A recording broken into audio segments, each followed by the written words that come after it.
នេះធ្វើដំណើរទៅជីឧបបដោយសារមុនទៅនឹងយើងមើលតាមផ្លូវហ្នឹងតែពិតនៅអូស្ត្រាលីនេះវាមានផ្លូវដីហុយដូចជាខ្មែរយើងដែរគាត់ថាផ្លូវគេហៅផ្លូវលំគេហ្នឹងផ្លូវគេ smooth ហ្មងហើយកម្រមានឡានជិះនេះគឺខ្ញុំ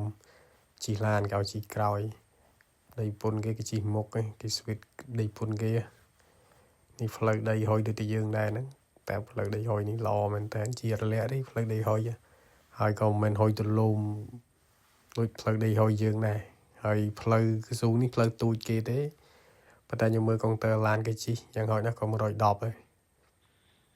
ចឹងគេជិះលឿនផ្លូវគេដោយសារផ្លូវគេស្ងាត់ស្រួលជិះដូចផ្លូវយើងឡានម៉ូតូច្រើនទេហើយនេះគឺថ្ងៃ holiday របស់គេចឹងតាមផ្លូវតាមមាត់ស្ទឹងមាត់អីគេនឹងសពូអ្នកមកដើរលេងកម្សាន្តហ្នឹងគេមានឡានដូចផ្ទះគេនេះគេដឹកដើរពេញហ្នឹងឯងហើយខ្ញុំមិនដឹងថាផ្ទះ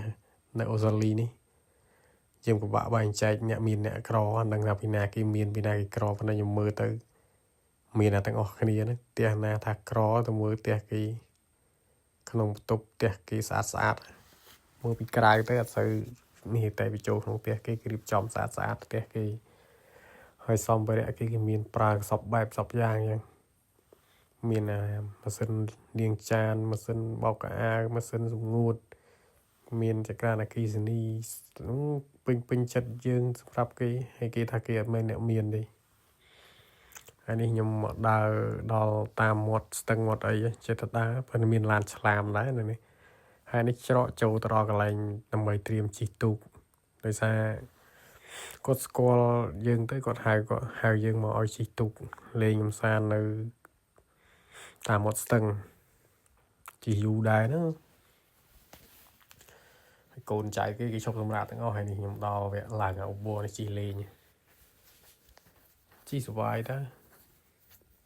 ហើយនេះគេនាំយើងដើរជិះកម្សាន្តខ្ញុំអត់ចេះជិះស្គីពីក្រោយឧបនឹងមកចេះជិះល្អហើយម្យ៉ាងទៀតមិនសូវហ៊ានជិះទេវាល្ងាពេកទឹកវាត្រជាក់ផងហើយខ្យល់16 17ញ័រហើយអ្នកស្វិតដូចខ្ញុំនេះញ័រត្រឹកនេះខ្ញុំជីពីក្រោយសិនជាពេលយើងទៅជីពីក្រោយអញ្ចឹងទៅ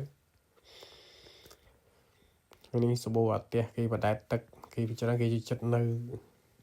ខ្ញុំមិនដឹងថាគេធ្វើការអីរលុយអីមានពេលលុយចាយទិញរបស់ប្រើទៅបីជាប្រេងសាំងឡើងថ្លៃអីគេមានពេលវេលាគេដើរលេងសម្រាប់គ្រួសាររបស់គេទេ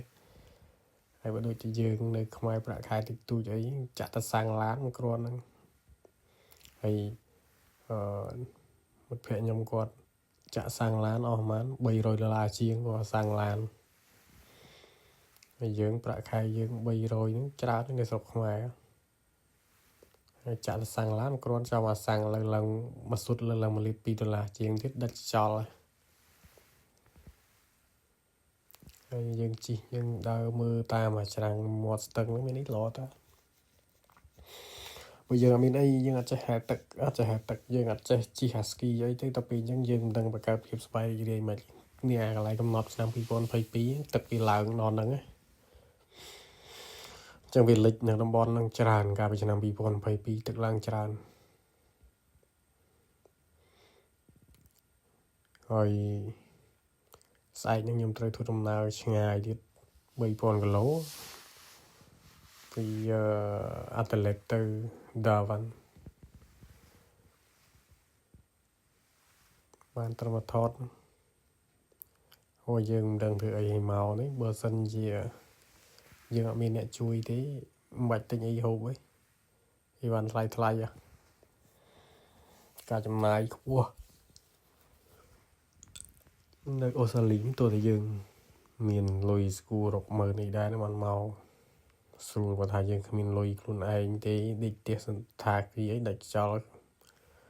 ឥឡូវនេះខ្ញុំមកដល់កន្លែងក្បាលទឹកអីគេនេះខ្ញុំធ្លាប់មកដល់នឹងម្ដងប៉ុន្តែតែពិតគេថាមិនមែនទេអានឹងផ្សេងគ្នាទៀតចឹងអាហ្នឹងគេធ្វើដូចគ្នាដល់ពេលអញ្ចឹងខ្ញុំចេះតាច្រឡំថាមកពី2ដងទៅពិតកន្លែងផ្សេងគ្នាសោះ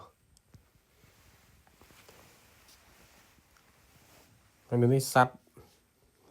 គ្រប់បែបយ៉ាងគ្មានខ្លាចមនុស្សទេពួកគេឲ្យសម្លាប់ផង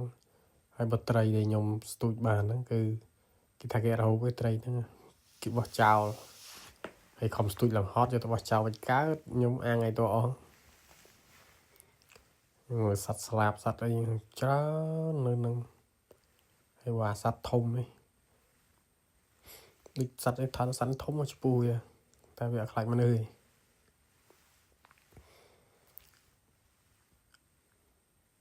អានេះកន្លែងក្បាលទឹកគេបិទទ្វារហ្នឹងចឹងអាទូកយើងមកត្រឹមហ្នឹងតែបើចង់ឆ្លងទៅមកត្រង់ខាងទៀតគេមានអាទូកផ្លូវគេនេះអាផ្លូវហ្នឹងសម្រាប់ជើងចូលទៅគេទម្លាក់ទឹកឲ្យទាបទៅឲ្យស្មើនឹងនីវ៉ូទឹកខាងនោះយើងអាចចេញបានហើយ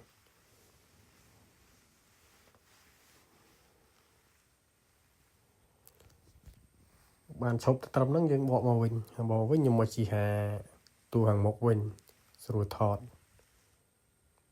អង្គុយមុខទៅស្រួលជាងគាត់ថាវាខ្យល់វារឿងត្រជាក់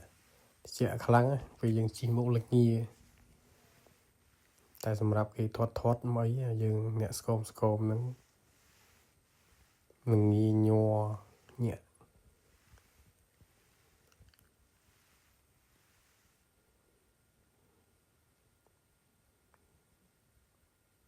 ឃើញគេភាគច្រើននៅនេះគេមានពេលនេះច្រើនចាស់យុវជនអីគេមានពេលដើរលេងអាឡានសដៅផ្ទះគេហ្នឹងគេដើរបោះតង់មកអីហ្នឹងថ្ងៃហ្នឹងគឺពេញបោះតង់នៅស្អែកមួយថ្ងៃទៀតគេដើរបោះតង់តាមមាត់ទឹកហ្នឹងហើយស្ទូចត្រីស្ទូចអីត្រីស្ទូចចង់ហូបទៅវាស់មានម៉ែត្រពោះຂະຫນាតរបស់គេទៀតមិនមែនឲ្យស៊ីយកឯង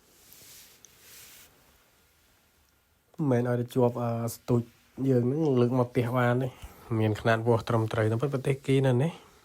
គេគ្រប់ច្បាប់អត់មានពីណាគេមកឆែកមកអីទេតែគេឆន្ទៈរបស់គេគោលការណ៍របស់គេនៅក្នុងចិត្តរបស់គេម្នាក់គឺគេគ្រប់ច្បាប់នឹងហើយអ្នកបោះតង់គេគ្រប់អនាម័យមានប្រគុណត្រឹមត្រូវផ្ទះគេតែមានប្រគុណអាផ្ទះគេដឹកមកជាមួយតែមានប្រគុណគេ